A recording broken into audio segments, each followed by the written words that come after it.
기업의 펀더멘털이 아니라 어떤 섹터의 유동성 때문에 하락한 기업들이 있다면 거기에 대장들은 그냥 미리 사놓으면 뭐 50% 100%씩은 가져갈 수 있지 않을까 생각을 하거든요. 제 애기 계좌로 계속 주식을 사주고 있는데 모아가는 주식 중에 하나가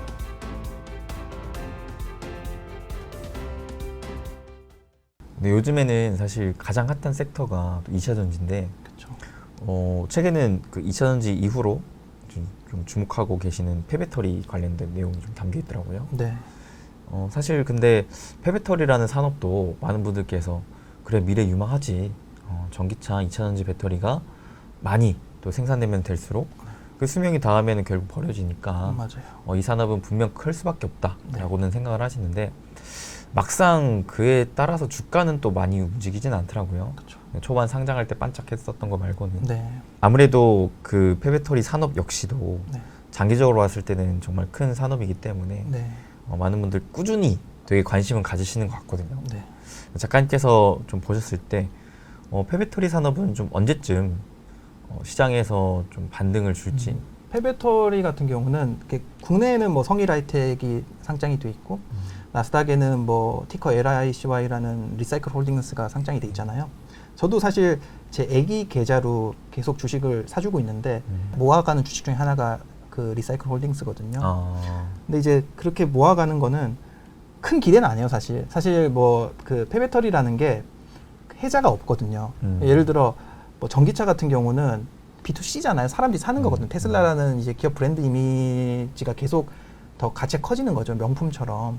뭐 그리고 전기차는 기술적인 헤게모니를 가져갈 수 있잖아요. 주행 거리라던가 아니면 안정성이라던가 그리고 전기차 안에 달려 있는 자율주행이라는 부분도 마찬가지고 그런 것들은 데이터가 쌓이면 쌓일수록 그 해자가 커지는 거죠. 근데 폐배터리는 그렇지 않거든요. 사실 폐배터리라는 거는 옛날로 말하면 고물상이잖아요.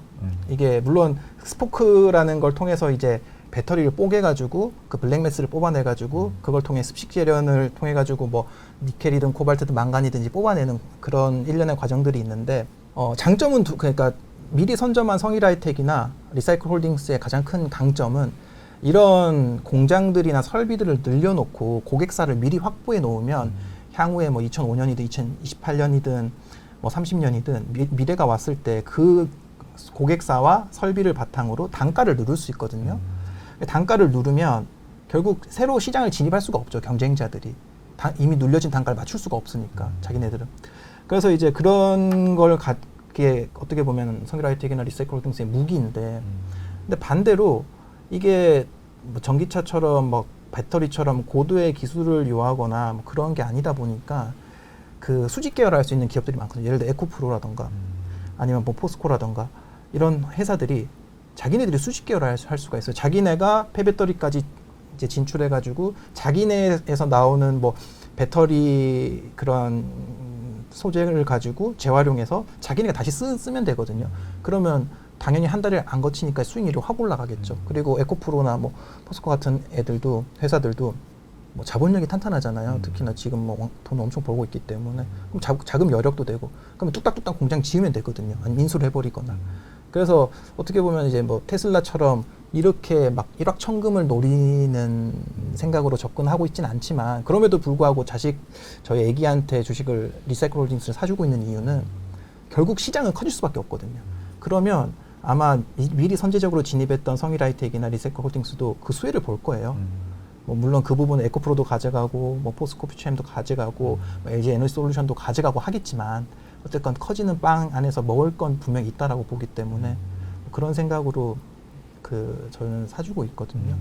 그리고 폐배터리라는 게 사실 한 10년은 걸리잖아요. 우리가 그 배터리라고 하면 그 SOH라고 해서 스테이트 오브 헬스라고 해서 그 만충했을 때 보증하는 키로수가 있잖아요. 그게 제일 중요한데 근데 그 SOH가 80으로 줄어들면 예를 들어 만충하면 100km 간다고 약속했는데 80밖에 못 가는 거예요. 그러면 소비자 불만 폭주하겠죠.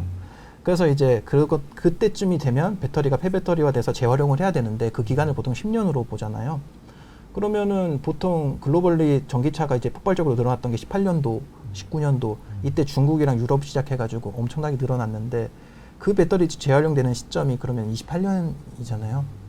그래서 이제 그때부터 폭발적으로 배터리 이제 폐배터리 뭐 수요든 공급이든 이런 게 산업 자체 커질 텐데 지금 사실 뭐 근데 주식이라는 게 또 선반영이 되다 보니까 언제 선반영 될지 모르잖아요. 그래서 갑자기 2025년도에 갑자기 막 빵빵빵 터져가지고 주가가 뛸지 4년에 뛸지는 잘 모르겠지만 뭐 당장은 아닌 것 같아요. 당장은 쉽지 않을 것 같아요. 특히나 성일하이텍 같은 경우는 7월달에 이제 풀리는 보호예수 물량들이 있잖아요. 그래서 보호예수 물량도 상당히 많고 그리고 리사이클홀딩스 같은 경우도 계속 적자거든요. 계속 설비를 늘려나가고 있고 그러다 보니까 주식도 눌리고 있는 상황이고 또 그러다 보니까 뭐 당장 들어갈 건 아닌 것 같은데 그래도 가까운 미래에는 꾸준히 매집을 하면 좋지 않을까. 저 같은 경우는 뭐 성일하이텍보다는 리사이클 쪽에 더 강점이 있다고 생각하는데 계속 좀 모아 나가고 있는 편입니다. 증여라는 게 보통 이제 저 같은 경우는 그 증여세 면제되는 한도 내에서는 증여를 여유가 되면은 해주시면 좋다고 생각하는 게 일단 증여를 하고 나면 그건 아이의 재산이거든요. 내가 그걸 계속 사팔사팔 하면은 증여세가 붙을 여지가 있어요. 뭐 국세청에서 뭐 우리 같이 이제 작은 개미들한테는 그렇진 않겠지만, 근데 어쨌든 사팔사팔 하면은 그게 이제 뭐 증여세 의제해가지고 증여세 붙을 여지가 있는데 그게 아니라 뭐 리밸런싱 해주는 정도라면 뭐 분기에 한번 반기에 한번 그 정도는 사실 증여세가 붙진 않거든요. 그러면 주식이든 부동산이든 증여하고 난 이후에 수익이 불어나는 거는 자식의 몫이에요. 그래서 그때부터는 증여세가 안 붙으니까 그렇게 모아둔 주식 예를 들어 내가 5천만 원을 증여했는데 근데 그게 주식이든 부동산이든 갑자기 가치가 이렇게 조금 상승해가지고 1억이 됐다. 그럼 그 1억을 온전히 자녀가 가져가는 거거든요. 그래서 뭐 여유가 되시는 분들은 자녀에게 증여해서 증여된 재산으로 투자를 해주시면 좋을 것 같습니다. 저도 주변에 자녀분께 그런 증여 목적으로 좀 적금식으로 모아가시는 투자자분들이 꽤나 계신데 네. 이분들의 공통점이 그 종목을 분석을 할 때 배당주를 많이 보시긴 하더라고요. 그 배당주라는 게 돈이 쌓이면 복리처럼 투자가 되는 거잖아요. 뭐 그래서 그러신 것 같아요. 그러면서도 네. 기업 자체가 우량해서 장기적으로 봤을 때는 성장의 가능성이 좀 있는 기업들. 그렇죠. 꼭 먹고 알 먹고. 산업이 커지면 커질 수밖에 없는 기업들이 있거든요. 네. 결국 1등 기업이죠. 1등 그 산업의 1등 기업들은 그 운이 좋아서 1등이 된 게 아니잖아요. 보통은 그 1등 기업들이 계속 수익을 창출하고 기술 개발하고 뭐 경제적이든 기술적이든 혜자를 계속 넓혀가기 때문에 뭐 그런 1등 기업에 안정적으로 투자하는 게 좋고 그러면서도 이제 좀 가능성이 있는 지금 저평가됐지만 향후에 빵 터질 수 있는 기업 그런 데들도 뭐 하면 좋겠죠. 최근에 또 조선주에 대한 의견 차이가 너무 극명히 갈리거든요. 그렇죠. 네, 저로서는 솔직히 말해서 이번에는 기대해도 좋겠다라는 마인드거든요. 네. 네. 근데 반대로 아직까지도 부정적으로 보시는 분들은 대표적으로 이 조선사에 네. 일해봤냐, 인력 문제 엄청 맞아요. 심각하다. 네. 항상 그 말 하시죠. 네, 이게 진짜 꾸준히 있어 온 것 같아요. 네. 더 나아가서 이제 그 중국이랑 경쟁 구도에 있는데 전강 그 저가 물량에 감당해내겠냐, 가뜩이나 지금 다 인력 문제 때문에 난린데 이런 이제 의견이시더라고요. 맞아요. 혹시 작가님에 대한 개인 생각은 어떠세요? 그러니까 뭐 최근에 조선주를 저는 가지고 있다가 좀 정리를 했거든요. 아, 너무 급격하게 올라가지고 단기적으로는 네. 그렇죠. 그래서 뭐 사실 조선 한 22%뭐 정도 수익이 났던 것 같아요. 이렇게 수익 보고 팔았는데 물론 이제 그 전에 물려 있었 마이너스 한 30%까지도 갔던 것 같아요. 저는. 근데 그때 뭐 손절 안 하고 계속 가지고 있었던 거는 이게 될 거라고 생각을 했거든요. 조선주는 갈 거라고 생각했는데 그러다가 너무 최근에 이제 하나오션이든 삼성중공업이든 너무 급격하게 올라서 좀 정리를 하게 됐는데 그 조선이라는 게 보면 일단 구조 자체가 수주 산업이잖아요. 수주 산업은 아파트랑 똑같은 거거든요. 아파트 뭐 조합이나 시행사에서 이렇게 시공사 선정해가지고 뭐 설계하고 아파트 짓는데 2, 3년 동안 지어가지고 분양해서 팔고 수익 남기는 되게 이런 장기적인 산업인데 근데 보통 사람들 인식으로는 배는 뚝딱 만들어서 판다라고 생각을 하는데 절대 그렇지 않잖아요. 그래서 이렇게 수주 산업이다 보니까 대금 구조가 헤비테일 구조잖아요. 예를 들어 계약금이 있고 중도금이 있고 잔금이 있는데 잔금 비중이 한 60~70%가 돼요. 그러면 가장 중요한 거는 얼마에 계약을 했니? 이게 가장 중요하고 두 번째는 그럼 잔금 때 환율이 다 달러로 받으니까 잔금 때 환율이 얼마니? 이런 환에 대한 이슈도 크고 또 세 번째는 그럼 만들 때 판가가 얼마니? 그러니까 만들 때 원가가 얼마니? 이게 중요하거든요. 근데 악재는 그거죠. 방금 말씀하셨던 인력 문제, 그리고 지금 원자재 가격 상승으로 그 들어가는 철광석 값이 오르니까 그 후판이라고 하잖아요. 네. 배를 만드는 두꺼운 쇳덩어리. 그걸 이제 포스코에서 되는데 그런 후판 가격도 올라가고 그러다 보니까 이제 원자재 가격은 오르는데 근데 지금 우리가 계약해놨던 지금 계속 아직 적자잖아요. 예를 들어 하나오션 같은 경우는 아직도 적자인데 이 적자인 이유가 이미 과거에 수주했을 때는 예를 들어 지금 22년도, 23년도 때 매출로 잡히는 것들은 보통 한 3년 정도 뒤에 뭐 받는 잔금 부분이니까 이때 같은 경우는 뭐 19년도, 18년도, 19년도 이때 저가 수주했던 물량이거든요. 그러니까 저가 수주했는데 제조 원가는 오르지 뭐 하다 보니 그나마 환율이 좀 받쳐줘가지고 커버를 한 거지. 만약에 환율까지 안 좋았으면 진짜 나락으로 갔겠죠. 그나마 환율이 받쳐줬던 건데 뭐 그렇다 보니까 지금 안 좋았던 건데 근데 지금 21년도부터 22년도 이때는 도크를 꽉 채우고 뭐 물량이 넘쳐나니까 정상 뭐 신조 성과도 많이 올랐고 정상 수주했던 물량들이거든요. 그러니까 물론 이제 뭐 원자재 가격 오른 경향이 있지만 어쨌든 뭐 성과 자체가 높기 때문에 지금 과거 1년 전 수주했던 물량들은 아마 향후 2, 3년 뒤에 이제 잔금이 들어올 때면 아마 매출하고 이익은 눈에 띄게 오르겠죠. 네, 그 생각으로 저는 장기적으로는 조선업은 괜찮다라고 보는데 그리고 또 조선업 안에서도 그 회사가 뭘 만드는지를 봐야 되거든요.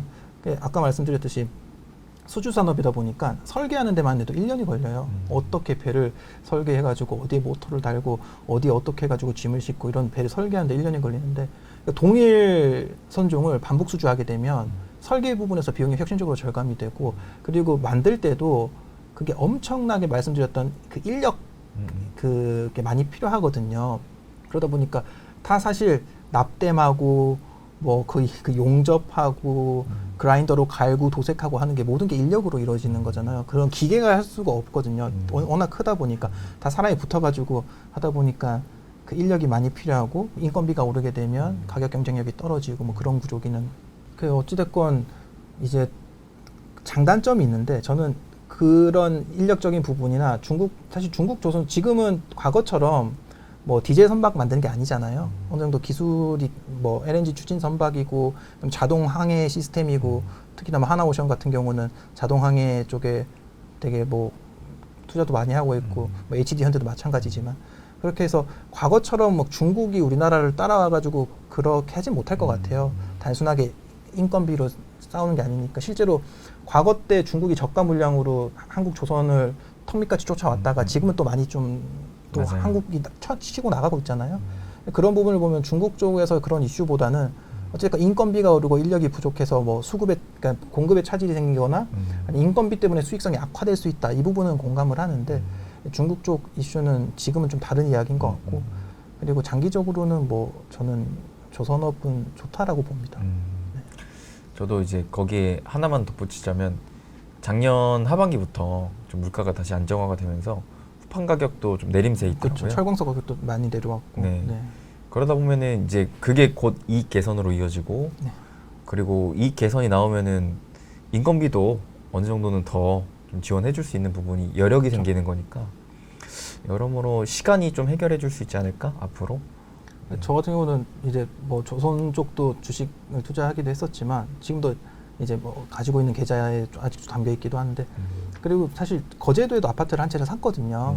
샀던 이유도 결국 이 조선업이 화랑이 되면 이제 거제도 집값이 많이 떨어져 있는데 거제도에 조선업이 화랑이 되면 인력이 모여들 거고 인력이 모여들면 집값도 오를 거다라고 생각을 하기 때문에 뭐 거제도에 또 아파트도 한 채 장만을 했는데 그러니까 여러모로 조선 쪽은 뭐 한 2, 3년 네.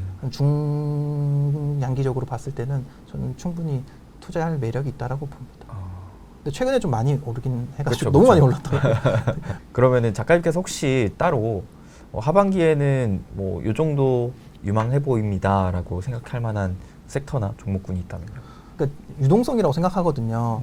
지금은 반도체, 2차 전지 셀, 그리고 2차 전지 쪽 뭐 양극재 업체들 그리고 엔터주 이런 데 돈이 다 쏠려 있잖아요. 그러니까 이게 코스피라는 게 전체 상장된 약 840개 기업의 시가총액이 한 뭐 2,000조 좀 넘으면 그 2,000조 중에 하루 거래되는 게 거래 대금은 한 7조 정도 되더라고요. 큰 돈이죠. 네. 그 중에 이제 한 절반은 개인들일 거고 절반은 외인이나 기관일 건데 큰 돈이죠. 큰 돈인데 근데 그 큰 돈도 사실은 그 정해진 유동성 안에서 움직이거든요. 근데 이게 만약에 2차 전지나 뭐 2차 전지 셀, 양극재 아니면 엔터 이런 쪽으로 돈이 쏠리면 어디에선 돈이 빠져야 되잖아요. 근데 빠지는 게 예를 들어 네이버, 카카오란 IT라던가 아니면 한때 들어왔던 뭐 바이오 뭐 제약이라던가 아니면 뭐 게임주라던가 지금 게임주는 다 죽쓰고 있거든요.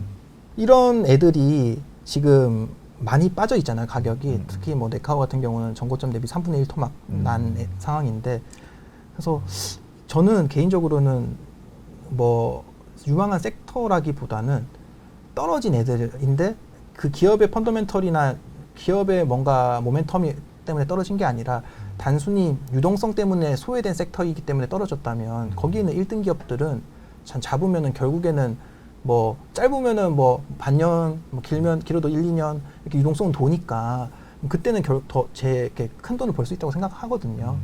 그래서 뭐 좋죠. 에코프로처럼 팍팍 뛰면 재밌죠. 그 수익 나는 거 보면. 근데 그 개미들 같은 경우는 뭐 결국에는 이렇게 손해를 보는 케이스가 많거든요. 그 따라가다 보면. 그래서 저 같은 경우는 오히려 지금 뭐 네이버든지 카카오라든지 NC라든지 아니면 뭐 어떤 기업의 펀더멘털이 아니라 어떤 섹터의 유동성 때문에 하락한 기업들이 있다면 거기에 대장들은 그냥 미리 사놓으면 뭐 짧게는 반년, 길게는 뭐 1, 2년 뭐 안에 돌아오지 않을까. 그러면은 결국 진짜 그게 뭐 10배건 아니더라도 뭐 50%, 100%씩은 뭐 진짜 가져갈 수 있지 않을까 생각을 하거든요. 그만큼 많이 빠져 있기 때문에 저도 마찬가지로 지금 많이 빠져 있는 종목들 중에서도 기회가 있다라고 생각을 하거든요. 근데 이제 말씀하셨던 전제가 있는 것 같아요.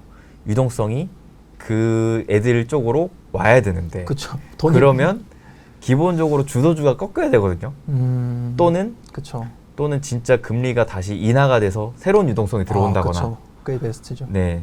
그러니까 이 두 가지 중에 하나가 나오는 게 아니라면 그래도 단기적으로는 어려울 수 있겠지만 그쵸. 근데 만약에 그 두 가지 중에 하나 또는 두 개가 또 완성이 되는 키워드가 맞춰진다면은 그때는 말씀하셨던 그런 지금은 소외되어 있지만 맞아요. 앞으로는 또 기대를 할 수 있을 만한 특히나 뭐 네카오 같은 경우에나 뭐 게임주 같은 경우에는 유동성이 있어야 올라가는 그쵸. 종목군의 특징이기 때문에 그런 부분들까지 같이 한번 생각해 보시면 좋을 것 같습니다. 네, 이렇게 은퇴연구소님 모시고 또 다양한 인사이트 한번 들어봤는데요. 오늘 이렇게 또 짧은 시간이나마 함께 다양한 얘기 나눴는데 네. 그래도 생각했던 것보다 더 좋은 시간이었던 것 같아요. 감사합니다. 네. 왜냐면은 저랑 어느 정도의 좀 투자 그런 시선, 또 방향 이런 것들이 좀 비슷했던지라 저로서도 더 흥미있게 들었고 오늘은 좀 대화를 나눈다는 느낌으로 네. 같이 또 경청하고 제 얘기도 했던 것 같습니다. 감사합니다. 네, 그럼 끝으로 혹시 시청자분들께 한마디 해주신다면요. 사실 저도 이렇게 전문가가 아니잖아요. 뭐 이 화면을 보고 계시는 이제 부자TV 구독자분들과 같은 직장인의 입장인데, 근데 제가 이렇게 투자를 계속 하고 공부를 하면서 느꼈던 거는 이게 마치 투자라는 거는 수학 문제 같더라고요. 사실 수학 문제라는 게 모를 때 보면 엄청나게 높은 벽처럼 보이잖아요. 견고한 벽처럼 보이는데 근데 이걸 내가 알고 나면 정말 쉽거든요. 이거 왜 몰랐지? 그런 식으로 투자라는 것도 마찬가지로 내가 등기 한번 쳐보고 주식을 매수해서 수익을 한번 내보고 어렵게 결정을 해가지고 뭐 좀 험난하지만 쥐고 갔던 종목이 결국 내 믿음대로 뭔가 수익으로 그걸 나에게 보상을 줬을 때 느껴지는 희열 같은 게 있거든요.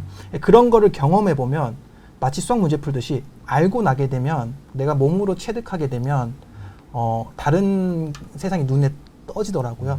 그래서 이렇게 여러분들도 한번 작게나마 등기도 쳐보시고 투자에 일희일비하지 마시고 좀 긴 안목으로 좀 장기적으로 이제 좋은 종목들을 들고 가시다 보면 결국 수익을 내실 수 있을 거라고 생각을 합니다. 그래서 뭐 그런 식으로 투자를 하다 보면 조금씩 부가 늘어나고 이제 그 부를 바탕으로 계속 자본소득을 늘려야겠죠. 우리의 꿈은 이제 자본소득을 늘리는 거니까. 그래서 그렇게 늘려서 어떻게 보면 경제적인 자유를 이뤄갈 수 있지 않을까 저는 그렇게 생각합니다. 솔직히 저는 개인적으로는 투자에 있어서만큼은 전문가가 있나? 라는 생각을 해요. 솔직히 왜냐하면 정답이 없는 세상이잖아요. 그렇죠.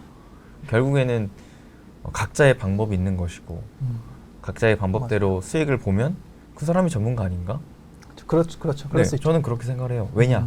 나의 인사이트를 가지고 내가 확신을 갖고 투자를 해서 성공을 거뒀다면 그게 곧 수익을 낸 전문가가 아닌가? 그런 관점으로 네. 저는 우리 은퇴연구소님도 투자자로서의 좀 전문가가 아니신가? 감사합니다. 왜냐하면 결과를 냈잖아요. 네, 아직 과정이에요, 사실. 그러니까 계속 하고 있는 과정이고 네.